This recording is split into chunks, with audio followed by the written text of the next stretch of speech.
ये हवाला मुकद्दस मरकस की अंजील 10 बाब 46 तो 52 तक दर्ज है।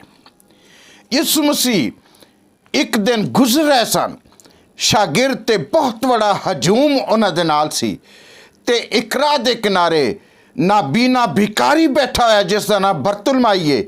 वो यीशु नूं वेख के यीशु ओदे आउण दी आवाज़ सुन के ते जोर जोर ना पुकारन लगा, इब्ने दाऊद मुझ पर रहम कर, इब्ने दाऊद मुझ पर रहम कर।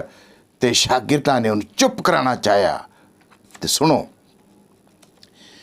कहंदा बरतुलमाई, कहंदा बरतुलमाई मेरी सुन ले दुहाई, कहंदा बरतुलमाई मेरी सुन ले दुहाई, कर कर्म इलाई मैनू दे दे रहाई, कर कर्म इलाई मैनू दे दे रहाई।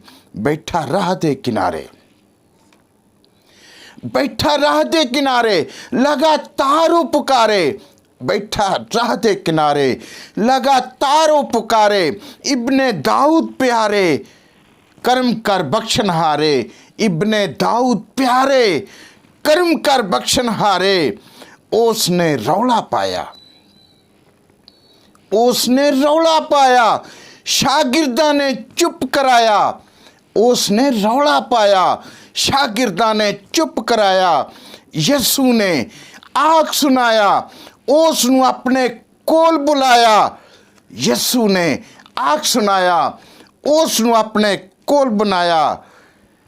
ऐ सुनो अजब कहानी, ये सुनो अजब कहानी।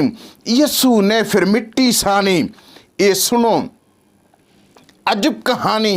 यीशु ने फिर मिट्टी सानी, उस दियां अखां ते लाई ते उसनू मिली बिनाई। उस दियां अखां ते लाई ते उसनू मिली बिनाई, ते उसनू मिली बनाई, ते उसनू बिनी बिनाई। God bless you. मांगो तो तुमको दिया जाएगा, ढूंढो तो पाओगे, दरवाज़ा खटखटाओ तो तुम्हारे लिए खोला जाएगा। यीशु मसीह आज भी अपने वादे पे मजबूत है, बशर्ते कि हमें मांगने का तरीका आना चाहिए।